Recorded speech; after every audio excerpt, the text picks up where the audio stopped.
Bukan apa, kaki lengit ini jadi kawin. Dilapis dalam ini. Berapa kilo disimpan situ Pak Dir? Ya 6 kilo. 6 kilo. Semuanya di situ semua Pak Kapiten? Oh, sorry. Udah gini cukup ya? Iya. Dalam dinding lapis dalam ini. Di sini. Ya. Oh. Di bawah situ. Iya Pak. Oke. Oke. Sudah ya? Cukup ya.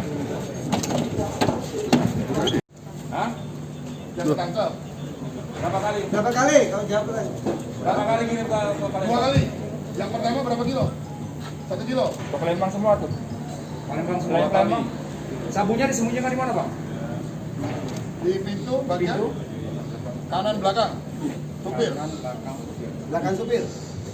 Belakang penumpang. Berapa lama dari Aceh sampai ke Palembang sebelum ditangkap? Bisa. Berapa jam pertemuan penempuan? Sehari semalam. Semalam. Itu ada stop-stopnya atau seperti apa, Pak? Ada istirahatnya juga. Jadi dari Aceh sampai Palembang ini cuma berdua. Tidak ada yang awal sama sekali. Mau lihat sana. Setiap modus operandi ya. Jadi begini rekan-rekan, waktu itu kita terima informasi dari masyarakat bahwa akan ada barang yang akan masuk. Kita terus dari informasi masyarakat itu kemudian kita melakukan penjegatan. Waktu kita penjagatan yang benar ada mobil ini, mobil yang Fortuner kita curigai, kita hentikan. Di mana benar? Di Bayung Licir. Di Bayung Licir kebetulan lagi di rumah makan kayak gitu, kita berhentikan. Nah, saat itu langsung kita lakukan penggeledahan. Waktu penggeledahan itu dapatlah di situ di salah satu pintu ini. Ya ada 6 kilo, alhamdulillah. Jadi informasi masyarakat. Jadi artinya begini rekan-rekan, kami sangat berterima kasih sekali kepada masyarakat yang berani melaporkan. Jadi memang narkoba ini ada 2 kunci. Yang pertama adalah peduli.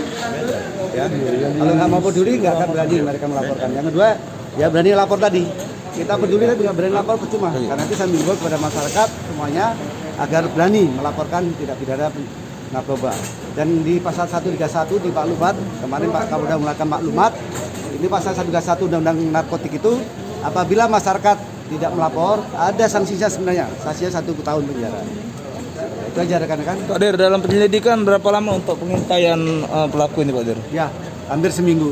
Hampir seminggu? Ya, kita lakukan sertifikasi hampir seminggu. Jumat kita on the spot, Sabtu baru Sabtu Minggu malam. Narkoba dari mana Pak? Narkoba dari Aceh. Acehnya adalah Aceh PD Aceh Timur ya. Aceh Timur, perbatasan dengan Aceh Selatan. Jadi